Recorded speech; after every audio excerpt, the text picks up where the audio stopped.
Für Katrin Harig und ihr Orga-Team zählt jetzt jede Minute.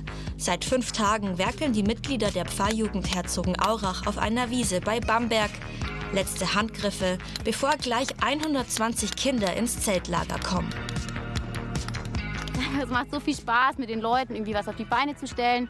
Und es ist total schön, weil jeder irgendwie auch so seine Talente oder Ideen einbringen kann und weil wir da uns ganz, glaube ich, gegenseitig auch ganz viel irgendwie geben können. Eine Woche Zeltlager braucht monatelange Vorbereitung. Rund 40 Betreuerinnen und Betreuer sind hier ehrenamtlich im Einsatz. Fast alle waren wie Katrin schon als Kinder mit dabei. Nun sorgen sie dafür, dass andere unvergessliche Ferien erleben. Dahinter steckt eine logistische Höchstleistung. Wasser gibt's hier nicht aus dem Hahn, das holen sie von der Feuerwehr im Nachbarort. 3000 Liter täglich. In der Campküche wird schon fleißig gebrutzelt, denn die Kinder bringen nicht nur Schlafsäcke, sondern auch ordentlich Appetit mit. Lieblingsessen? Ich weiß nicht, habt ihr Lieblingsessen? Tacosalat. Der Tacosalat. Das ist mein Lieblingsessen. Tacosalat sehr beliebt. Es gibt so eine Lauchcremesuppe. Das ist auch Lieblingsessen von vielen. Darf man auch niemand erzählen, wie viel Schmelzkäse da drin ist. Dann ist es soweit. Die Busse rollen an. Die Kinder sind da! 120 Koffer, jede Menge Aufregung und auch ein bisschen Chaos. Mädels, doch schnell rüber. Komm. Obacht, da kommt noch ein Auto! Auf dem Gehsteig bleiben! Das Zeltlager ist nicht direkt erreichbar. Ein kleiner Fußmarsch sorgt gleich für Naturfeeling. Katrin wartet schon gespannt. Mit der Ruhe ist es jetzt vorbei. Aber es ist gut, dass jetzt Leben reinkommt und dass es jetzt einfach startet und dass der Aufbau sich gelohnt hat. Jedes Jahr gibt es im Feriencamp ein Motto. Dieses Mal ist es Zirkus.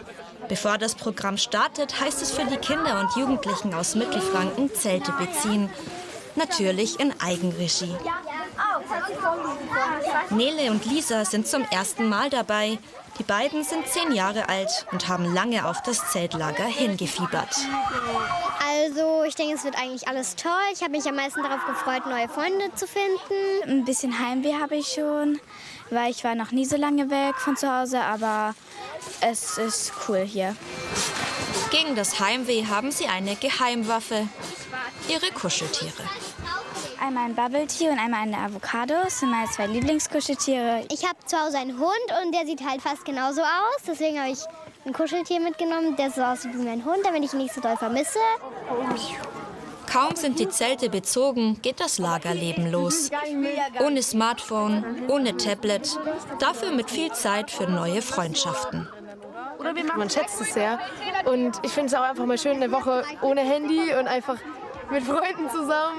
Also man merkt es gar nicht, dass es ohne Handy ist, wenn man so viel Ablenkung hat. Ich finde, hier kann man auch gut so runterkommen und einfach mal so ein bisschen alles außenrum vergessen.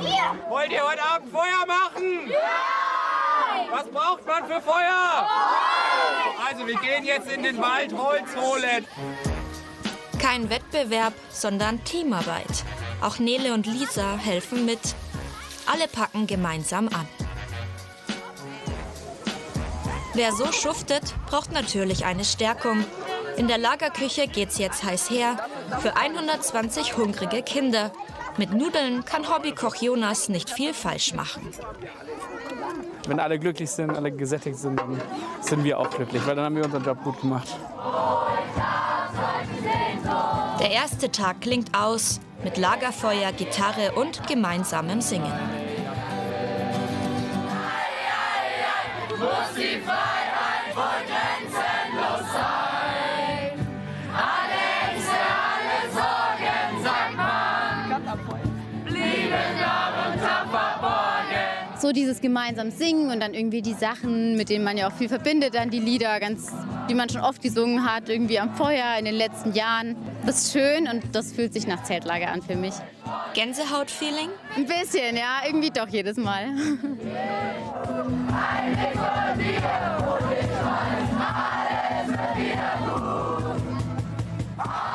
Sommer im Zeltlager, ein echtes Gemeinschaftserlebnis und das schon seit Generationen.